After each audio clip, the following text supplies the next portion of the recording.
Listen to me. I know why you clicked on this video today. You have worked 30, 40, maybe 50 years of your life to build your retirement nest egg. You sacrificed. You saved. You delayed gratification.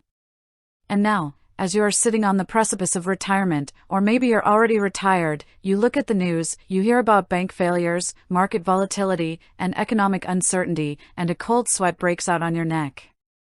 You ask yourself the single question that keeps millions of seniors up at 2 a.m., is my retirement money in the bank actually safe? I want you to take a deep breath right now, because we are going to unpack this together, direct, honest, and with zero fluff. When people ask me if a retirement bank is safe, they are usually confusing two entirely different things: where their money is custodied and what asset class their money is actually invested in. If you have cash sitting in a bank account, whether that's a traditional checking, a high-yield savings account, or a certificate of deposit, CD, inside a bank IRA, it is protected by federal deposit insurance, known as the FDIC, up to $250,000 per depositor, per insured institution, for each ownership category. If your bank is an FDIC-insured institution and you have $150,000 sitting in a savings account or a bank CD, I want you to stop worrying right now.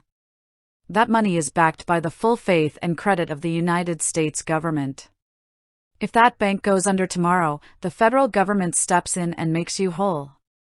But here is where people get tripped up, and this is the big mistake that will cost you if you do not pay attention. Many retirees hold their retirement nest egg, their traditional IRA, their Roth IRA, or their 401k rollover, at a brokerage firm or a major financial institution. And inside that account, they own mutual funds, stocks, exchange-traded funds, ETFs, and corporate bonds. Hear me loud and clear: FDIC insurance does not cover market losses. FDIC insurance does not protect you if the stock market drops 20% or 30%. If you own $500,000 worth of stock funds inside a brokerage IRA and the stock market tumbles, that loss is on you. FDIC only protects cash and cash-equivalent bank deposits like savings accounts and CDs when the bank itself fails. Now, what if your brokerage firm fails? What if the institution holding your 401k or IRA goes out of business? That brings up another deep fear. People think, if my broker goes broke, do they take my lifetime of savings with them? The answer is no.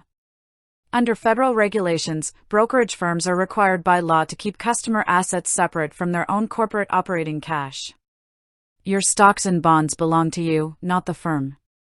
Furthermore, accounts at recognized brokerages are protected by the Securities Investor Protection Corporation, known as SIPC, which protects up to $500,000 per customer, including up to $250,000 for cash, if the brokerage firm collapses and customer assets are missing. So if institution failure isn't the primary danger for most retirees, what is the real threat to your retirement safety? The biggest threat to your safety in retirement is not bank failure.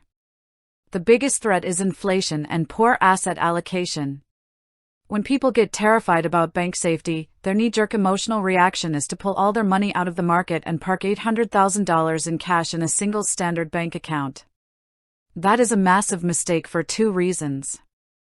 First, if you put $800,000 in cash into one account under just your name at one bank, you are way over the $250,000 FDIC limit. $550,000 of your hard-earned money is completely uninsured. Second, if you leave all your money sitting in liquid cash earning practically nothing while inflation runs at 3% or 4%, your purchasing power is getting eroded every single year. You are losing money safely. Here are your non-negotiable, actionable takeaways to make sure your retirement money is 100% safe, secure, and working for you. First, check the FDIC status of every bank where you keep money. Look at your statements or website footers for the words "Member FDIC." If you use a credit union, verify that it is insured by the NCUA, National Credit Union Administration, which offers the exact same $250,000 federal limit. Second, know your limits and structure your account ownership properly. If you have more than $250,000 in cash deposits, do not leave it all in one single owner account at one institution. You can expand your FDIC insurance coverage easily. For instance, a joint account held by two spouses is insured up to $500,000, $250,000 per owner. Adding designated beneficiaries to revocable trust or deposit accounts can also increase your coverage limits up to $250,000 per eligible beneficiary. Or simply spread your cash across different FDIC-insured institutions. Third, keep a dedicated cash emergency buffer. In retirement, you should keep 12 to 24 months of essential living expenses in liquid, guaranteed cash, such as high-yield savings accounts or short-term CDs. Why? So that when the stock market goes through a temporary downturn, you never have to sell your investments at a loss just to pay your electric bill or buy groceries. Fourth, do not let fear keep you completely out of growth assets. You need a balanced strategy where your immediate cash needs are 100% FDIC protected, while the rest of your portfolio stays invested appropriately to outpace inflation throughout a retirement that could easily last 20 to 30 years. Your money represents your hard work, your dignity, and your peace of mind. Do not let panic make your financial choices. Know the rules, structure your accounts right, and stand tall knowing your retirement nest egg is fully secure.